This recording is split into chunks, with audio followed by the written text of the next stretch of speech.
Hello English 102 online students. Welcome to our Module 1 video tour. You've already seen the course orientation video by now, I hope. So you're familiar with how all the different parts of our Blackboard site work. So we're just going to go directly to My Classroom. And in My Classroom, by now you should already have seen the course introduction video. So we're going to move into our course modules. And we'll head straight to Module 1. Okay, so you'll see with the video here, and the video that you're watching now is going to be linked here under Module 1 videos shortly. So as it tells you there, you'll see this link for a brief video tour through the assignments in this module. You'll see 1 to 2 videos for each of the modules throughout the semester. For Module 1, there will just be 1 video because you're going to complete this module by the end of this week. Module 2 will take us about 2 weeks to get through, so you'll see 2 different videos there in the coming weeks, of course. As you might remember from the course orientation video, I did tell you that one of your extra credit opportunities is to remember the code that you heard somewhere in a random spot in the video, and then you're going to click on this link right here to enter that code. So at some point during this video, I will share the code with you. I'll just choose a random spot. And then once you've got that, make sure you write it down. You can always backtrack on the video if you need to find it again. But just click here and it'll open up to you. And actually that reminds me to let you know that the easiest way to open up links while you're in our Blackboard course is actually, instead of clicking directly on it, to right click and open it in a new tab. So that way you don't have to keep navigating out of Blackboard and back into it again, and you'll have it opened up in a separate place. So I've got it in a new tab, and you'll see a Google form that asks you for your name. Make sure you put your name, because if I don't have your name, I can't give you credit. And then you enter the code that you heard from the video. And you'll just put it right here and submit it. And that way I'll be able to link up your name with the code, and I'll enter that in my grades in Blackboard. You won't see any effect of that extra credit on your grade until the end of the semester. I will keep a tally of those points, and once we know all your essay grades at the end of the semester, I will take your extra credit points and I'll apply it to your lowest grade. So you'll know it's there. It just won't appear until when grades are calculated. Okay. So we'll go back over to Module 1. You'll also see in every module that you have a section for due dates. So all assignments in this module are due on Sunday, January 17th. So in every module, always check out the video tour or tours and the dates that assignments are due. So that keeps you on track. As I mentioned, you can also go back to course information, look at the calendar over there, and that will also give you a summary of what's coming up in a particular week. All right, so just to kind of give you a brief summary of what you need to complete by next Sunday, you'll see assignment 1.1 is an introduction discussion forum. So you'll click on this link. It'll take you directly to the discussion forum area. You'll see in the discussion forum that we have a course cafe where you can just, ask questions, general questions about the course. You can share information with other students. I might jump in there too if I see students have questions or need assistance. There's also an anonymous forum here, so in case you have any questions, concerns, feedback about the course, but you don't want to reveal yourself, you can do that. I do know that once you click on this and create a thread, I believe you have to click down here to post it as anonymous. If you don't do that, your name will show up there. So make sure that you click on anonymous if you really want that to be anonymous, and you're welcome to do it that way. That's what that forum is set up there for. Okay, so going back to the forum we need for this week, you'll see Welcome to English 102 Online, and you'll already see there's 1 thread created there. That's for me. So I'm just going to ask you a few bits of information about yourself, your major, what brings you to Lander, what your experience is with other online courses. I'm sure you have a lot by now, considering the pandemic we're going through. How you feel about taking English 102 in an online format. It might be a little bit different from what you're used to. Or you may have taken 101 in a similar format, so you can share that information. and what you hope to learn from this course. I know most students will generally say, I hope to become a better writer. See if you can make it even more specific than that. Is there any particular writing skill that you really wish you could improve? Maybe your research skills, maybe your ability to write a thesis statement that's clear and strong and powerful, maybe introductions or conclusions, or maybe you're worried about your grammar. I mean, try to give some specific details. And then make sure that you respond to two of your classmates. So you don't have to talk about specifics of English 102. You can just find common ground with each other.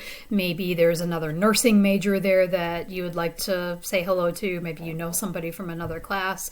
It doesn't have to be related to academics when you respond to your classmates. Just, shout out and say hello.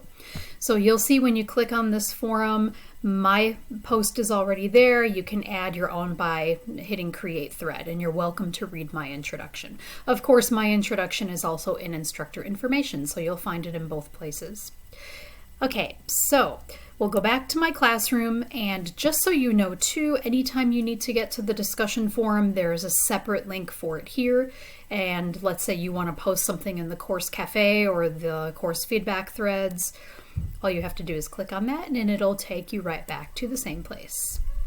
Okay, back to Module 1. Let's get you going with the rest of your assignments. Okay, the other thing I would like you to complete is a syllabus scavenger hunt. So this makes sure that both you and I understand the course policies. We know what's coming for the rest of the semester. You know what kinds of assignments you're going to complete. You know what the late policy is, etc. So you'll just click on this link. It's going to take you to a short survey. You'll just click on begin, and I believe it's maybe 10 questions or so. It's relatively short, but it just makes sure that everyone understands what the course policies are. And then the next two assignments, 1.3 and 1.4, are where we're going to start to get into the topic of English 102, what we're here for, which is to make us all great writers and researchers and great communicators too. So assignment 1.3 is 25 plus 2 most common errors.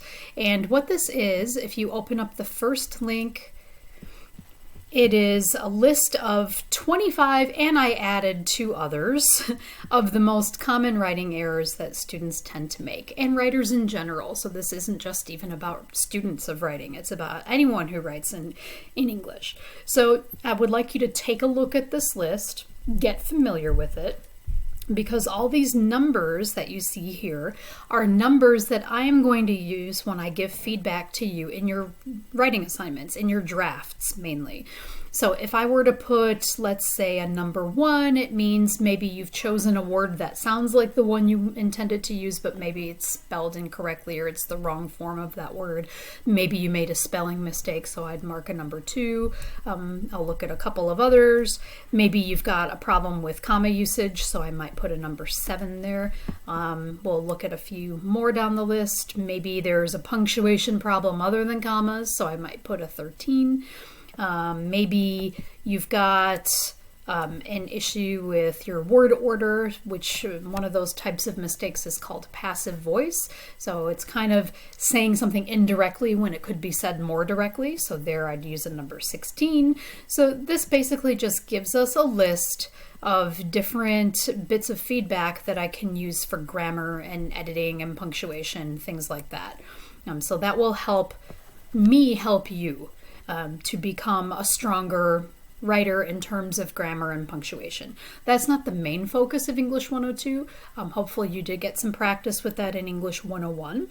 But this is a way for me to be able to give you that feedback in a way that's personal to you.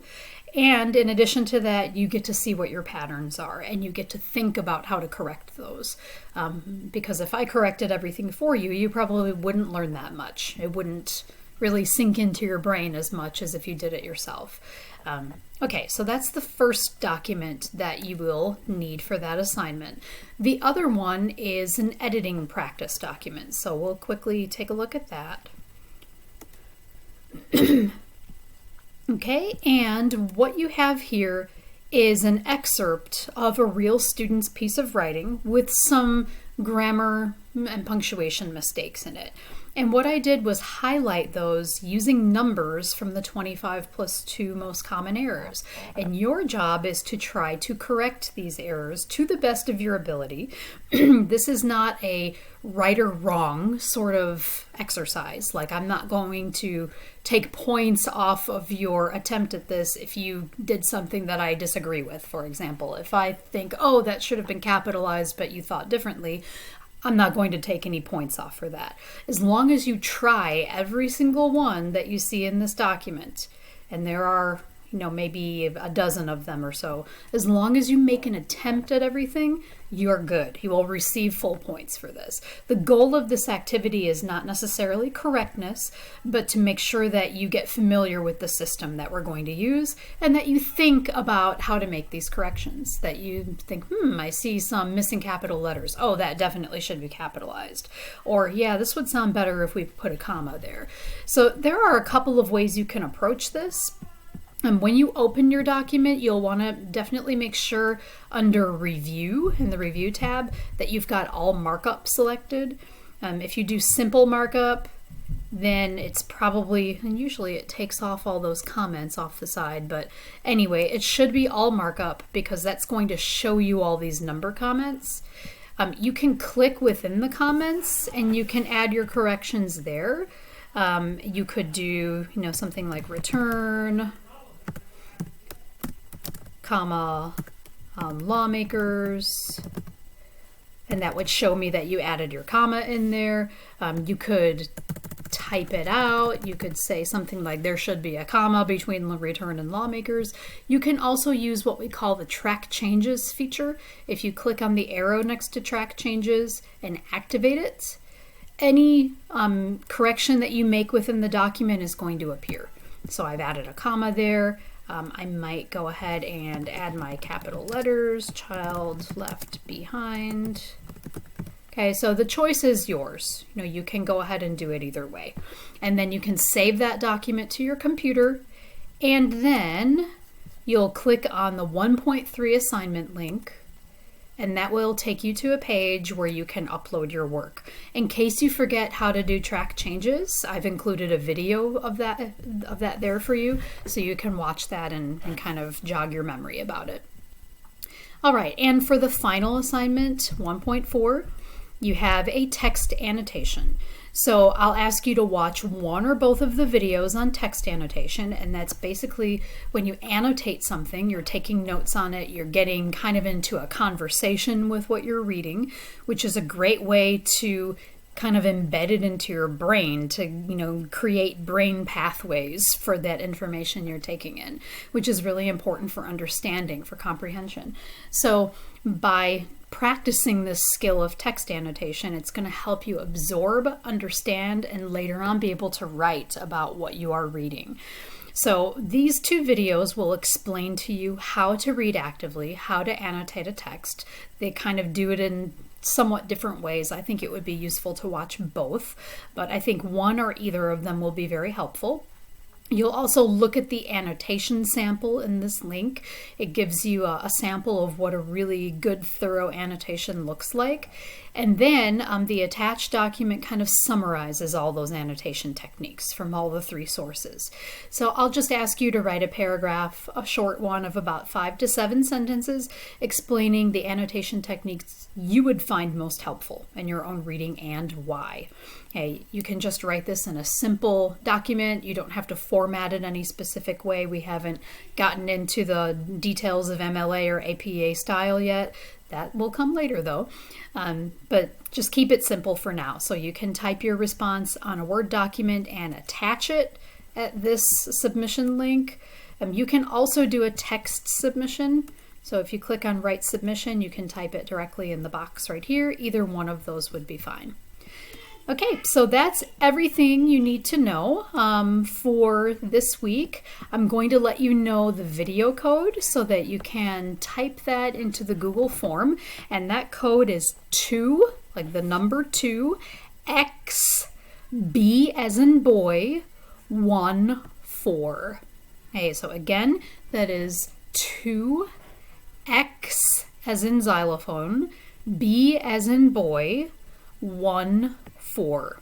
So you'll just click on the link underneath the Module 1 video link, and you'll go ahead and submit that, and you'll get your first point of extra credit.